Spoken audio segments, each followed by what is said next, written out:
अस्सलाम वालेकुम dear students. आज हम थ्योरम यूनिट नंबर 13 में फोर्थ थ्योरम को डिस्कस करेंगे। बहुत ही आसान सा थ्योरम है, इंटरेस्टिंग है। From a point outside a line the perpendicular is the shortest distance from the point two the line. इस स्टेटमेंट में ये बताया जा रहा है कि अगर हम एक पॉइंट लें जो लाइन से बाहर हो, आउटसाइड द लाइन एक पॉइंट ले लिया जाए, उस पॉइंट से अगर हम परपेंडिकुलर ड्रॉ करें, जो लाइन के ऊपर परपेंडिकुलर ड्रॉ होगा वो सबसे शॉर्टेस्ट डिस्टेंस होगा पॉइंट और लाइन के दरमियान का। जैसे सपोज़ अगर हमारे पास एक लाइन है, यहाँ हम सबसे पहले एक लाइन ड्रॉ करेंगे। लाइन ए बी है हमारे पास, इस पर बाहर हमने आउटसाइड एक पॉइंट लिया है सी, यहाँ हमने एक पॉइंट ड्रॉ करना है सी, और सी से हमने प्रूव ये करना है कि सी से जो हम परपेंडिकुलर ड्रॉ करेंगे इस लाइन के ऊपर, सी डी जिसे हमने नाम दिया हुआ है यहाँ फिगर में, ये शॉर्टेस्ट डिस्टेंस है उन तमाम डिस्टेंस से जो सी पॉइंट से लाइन ए बी तक मज़ीद जो डिस्टेंसेस लिए जाएंगे, उन सब में से शॉर्टेस्ट डिस्टेंस परपेंडिकुलर ही बनेगा। ये बात हमने प्रूफ करनी है। सबसे पहले गिवन हम लिखेंगे। गिवन में हमने ये लिखना है कि line A B and a point C, और यहाँ हमने मेंशन करना है not lying on the line A B, कि ये जो सी पॉइंट हमने लेना है ये ए बी के ऊपर नहीं होना चाहिए। And point D on A B, और पॉइंट डी को हमने कहाँ लेना है, ए बी के ऊपर लेना है, और सच दैट इस तरह लेना है कि जब हम सी और डी को ज्वाइन करेंगे, यानी सी डी जो लाइन हमारी बनेगी वो ए बी के ऊपर परपेंडिकुलर बन जाएगा। और आपको ये पता होना चाहिए परपेंडिकुलर का मतलब है कि 90 का एंगल बन जाएगा। यहाँ प्रूव हमने ये करना है कि measurement side C D is shortest distance from the point C to line A B. C D जो है ये सी पॉइंट और लाइन ए बी के दरमियान में शॉर्टेस्ट डिस्टेंस है, यानी ये वो कम से कम डिस्टेंस है जो सी से ए बी तक आने के लिए ट्रैवल करना होगा। कंस्ट्रक्शन में हमने ई पॉइंट लेना है लाइन ए बी के ऊपर। कहीं भी आप पॉइंट ले सकते हैं, लेफ़्ट पर भी लिया जा सकता है, राइट पर भी लिया जा सकता है। यहाँ इसने लेफ़्ट साइड पर लिया हुआ है पॉइंट ई, आप राइट साइड पर भी ले सकते हैं, या कुछ करीब भी लिया जा सकता है। यहाँ ले लें, यहाँ पॉइंट ले लें, यहाँ पॉइंट ले लें, थोड़ा सा आगे ले लें।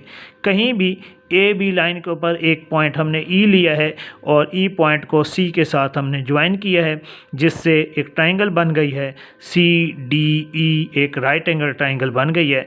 क्योंकि हमने गिवन में बताया था कि सी डी ये 90 का एंगल है, इसका मतलब है ये 90 का एंगल बनने का मतलब है कि ये एक राइट एंगल ट्रायंगल है। अब in the triangle C D E, triangle C D E को अगर हम देखें तो measurement angle C D B जो है वो ग्रेटर एंगल है measurement angle C E D से। अब आपने इसको ज़रा फिगर में देखना है। सी डी बी ये एंगल, इस एंगल की बात हो रही है जिसको मैंने पेंसिल से यहाँ मार्क किया है। ये एंगल एक्सटर्नल एंगल है, ट्रायंगल के बाहर है, और ये वाला जो एंगल है ये सी ई डी, ये एंगल ये बड़ा एंगल है, ये छोटा एंगल है, जबकि सी डी बी एंगल बाहर वाला एंगल है, ये बड़ा एंगल है। उसकी हम रीज़न लिखेंगे कि exterior angle of a triangle is greater than non adjacent interior angle. Previous theorem जो हमने थर्ड थ्योरम किया था उसमें भी यही पॉइंट हमने बताया था कि एक्सटीरियर एंगल किसी भी ट्रायंगल का बड़ा होता है interior non adjacent interior angle की निस्बत। फिर हम इसी स्टेटमेंट को कुछ इस तरह लिखेंगे कि ये जो सी डी बी एंगल है और सी डी ई एंगल है, ये जो इंटरनल एंगल है, ये दोनों इक्वल एंगल हैं। इक्वल एंगल की वजह ये है कि दोनों एक तो 90 के एंगल हैं और दोनों एक दूसरे के सप्लीमेंट्री एंगल हैं। तो इस वजह से दोनों सप्लीमेंट्री राइट एंगल्स हमेशा इक्वल होते हैं। ये दोनों एंगल 90 के भी हैं और सप्लीमेंट्री भी हैं, इस वजह से दोनों एंगल इक्वल हैं। और जब हम यहाँ पहले बता चुके हैं कि सी डी बी जो है वो ग्रेटर है सी ई डी से, तो हम यहाँ ये भी कह सकते हैं कि सी ई डी जो है वो सॉरी CDE जो है वो ग्रेटर है CED से, या इसको हम अपोजिट भी लिख सकते हैं कि CED angle is lesser than measurement angle CDE।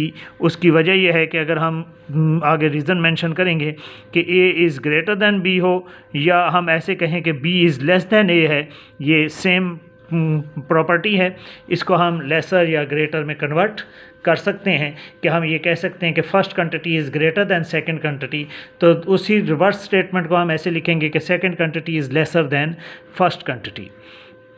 अब आपने ये अंदाज़ा लगा लिया कि ये एंगल जो हमने एंगल है ट्रायंगल के अंदर वाला, ये एंगल ये बड़ा एंगल है, जबकि ये जो एंगल है ये छोटा एंगल है। इससे पहले हम थ्योरम पढ़ चुके हैं कि ग्रेटर एंगल के सामने वाली अपोजिट साइड लॉन्गर होती है, शॉर्टर एंगल के सामने वाली साइड शॉर्टर होती है।